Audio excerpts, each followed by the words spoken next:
Madame Müller, dès l'enfance, vous avez eu des expériences particulières. Comment est-ce que ça a commencé? Comment cela ensuite s'est-il développé?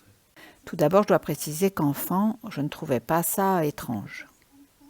J'avais simplement des perceptions que je ne pouvais pas référencer. Donc, quand j'allais me coucher, au moment de m'endormir, je sortais juste de mon corps.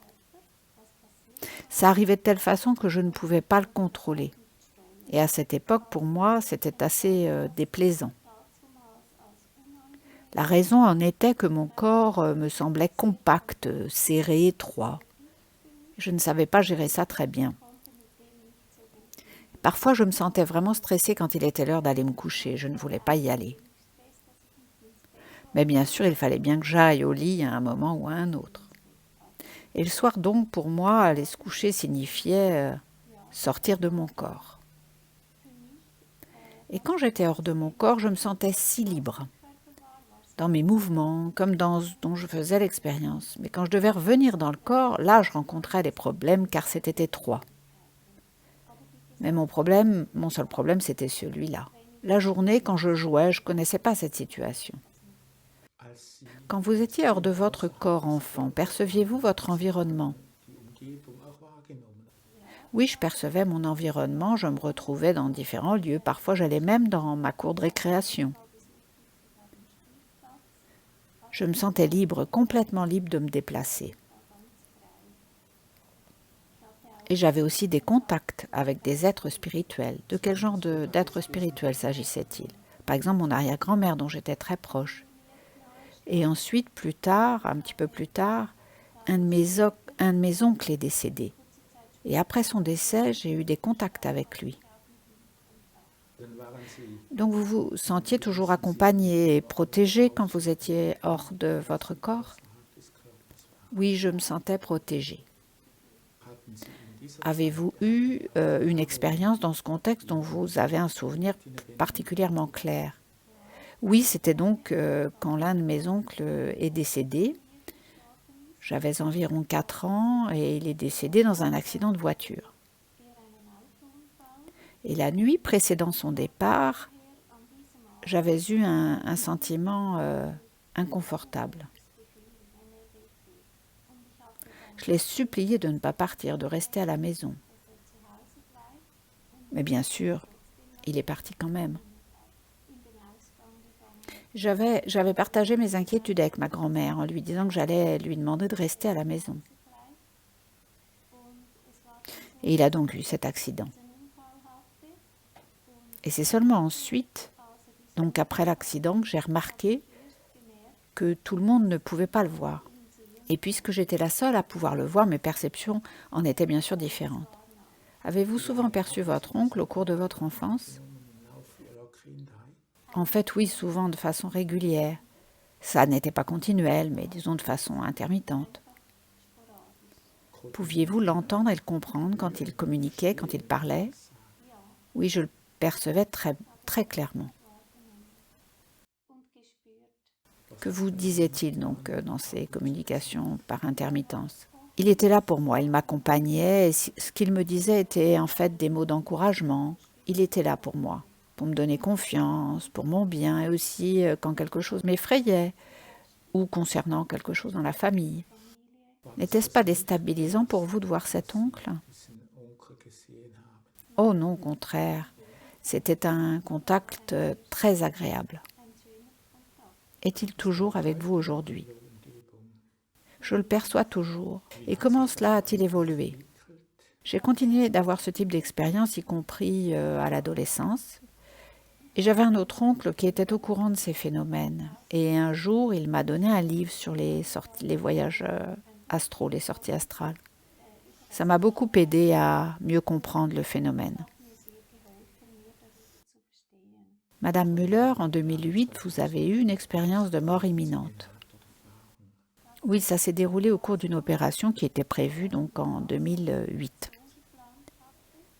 L'opération a eu lieu, quoique pas comme elle aurait dû. Un fibrome utérin devait être enlevé, ça devait se faire en hospitalisation ambulatoire. 3 jours avant, j'ai fait un rêve. J'ai rêvé que le chirurgien en chef venait à mon lit et me disait « Madame Müller, l'opération s'est mal passée, je suis désolée. » Quand je me suis réveillée le lendemain, le rêve était très présent. Chaque mot était limpide et gravé dans ma mémoire.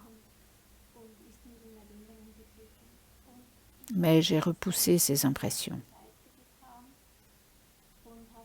Le jour suivant, au cours du dîner, j'ai tout à coup eu la sensation que j'allais mourir et l'impression m'a juste envahie. J'ai alors éclaté en sanglots. La sensation est restée un moment, puis elle s'est estompée.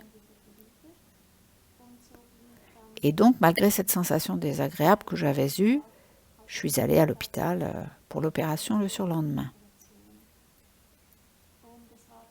Et l'opération s'est en effet mal déroulée, mal passée. Tout s'est déroulé avec le chirurgien exactement comme dans mon rêve. Mais j'étais là maintenant et j'étais consciente et capable de parler tout du long. Et allongée dans mon lit d'hôpital, je me suis vraiment sentie mal. J'avais de plus en plus mal en fait sur les 3 jours qui ont suivi. J'étais très... en fait, je souffrais dans mon corps. Mais ils ne savaient pas ce que j'avais. Ils ont fini par me dire, écoutez, ça passera avec le temps. Mais ce qu'ils ne savaient pas, c'est que plusieurs erreurs pendant l'opération avaient provoqué des lésions. Donc j'ai été emmenée ensuite en salle de réveil après l'opération et j'étais allongée dans le lit, dans cette salle de réveil. Et le 2e jour, j'ai perçu comme une sorte de brouillard autour de moi. C'était une sorte de brouillard, c'était noir, c'était sombre, foncé. Mais pas parce que la pièce était sombre, parce que les lumières étaient toujours allumées, même la nuit. Mais je voyais cette obscurité, j'avais la sensation d'être au-dessus de mon corps, mais je ne pouvais pas m'en éloigner, je ne pouvais pas partir. Je ne peux pas dire non plus que je me suis vue allongée à ce moment-là. Je restais dans cette pièce, réalisant que j'étais liée, attachée à mon corps. Je ne pouvais pas m'en éloigner, j'étais juste présente dans cette pièce. Cette nuit-là, j'ai pressé la sonnette pour avoir de l'aide, mais ça n'a servi à rien.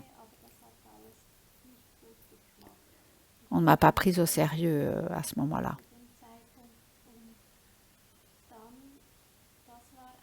Être dans ce vide m'a beaucoup impressionnée. Et le soir précédent, j'avais prié pour revoir mon frère une dernière fois. J'avais le sentiment que j'allais mourir. Il avait prévu de venir me voir le lendemain. Et le 3e jour, quand l'infirmière est venue vérifier les moniteurs, elle a donné l'alerte. L'équipe médicale a été appelée. Le chirurgien-chef a été appelé à son domicile. C'était son jour de congé. Elle est arrivée un peu plus tard. Un anesthésiste est arrivé également et plusieurs personnes en vêtements civils, en vêtements de ville. Ils étaient les premiers sur place. Il était tôt, je dirais qu'il était peut-être 6 heures du matin. Et ils m'ont dit qu'il me fallait une intervention d'urgence, qu'ils ne savaient pas ce qui se passait. Mon ventre était gonflé comme si j'avais été enceinte de peut-être 7 mois. Mais j'ai refusé, j'étais consciente et j'ai dit non, je ne veux pas. Et ensuite, mon conjoint ainsi que mon frère ont été informés et ils sont venus. De même qu'un chirurgien qui était là pour sa ronde dans l'hôpital et qui est réputé. Ils sont entrés en discutant de la situation, ils discutaient quoi faire et ils sont tombés d'accord.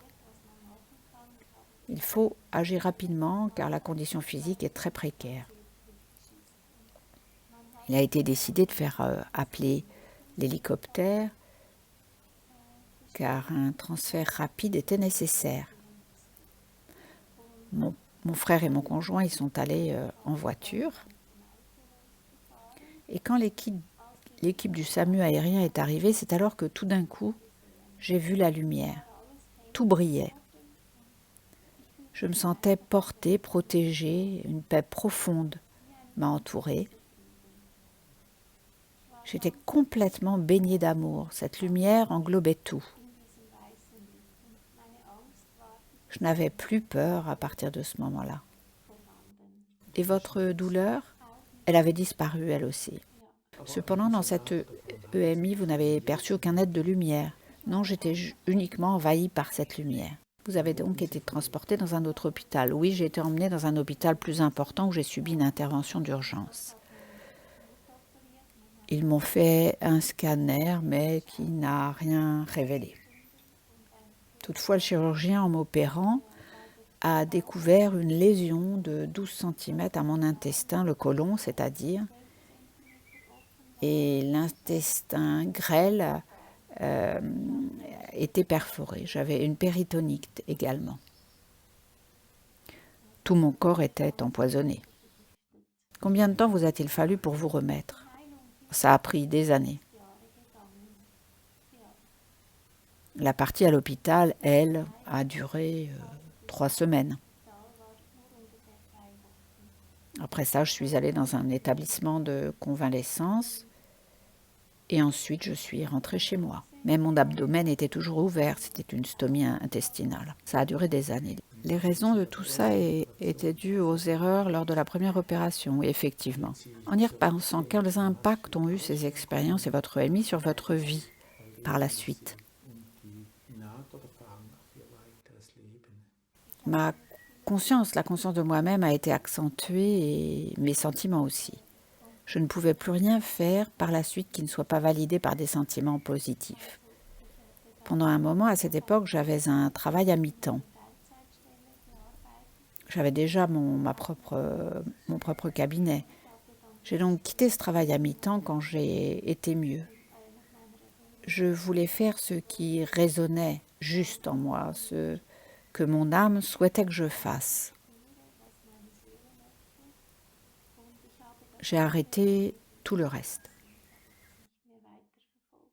Diriez-vous que vous avez décidé de prendre un chemin spirituel? Oui, on peut dire ça comme ça. En y repensant, êtes-vous convaincu d'une vie après la mort physique? Oui, absolument. Mes perceptions personnelles me prouvent qu'il y a un monde spirituel. Nous vivons chacun dans ce corps physique que nous quitterons ensuite afin de continuer de vivre dans le monde spirituel. Madame Müller, merci beaucoup pour cet entretien. Merci beaucoup également à vous, Monsieur Tchoutnik.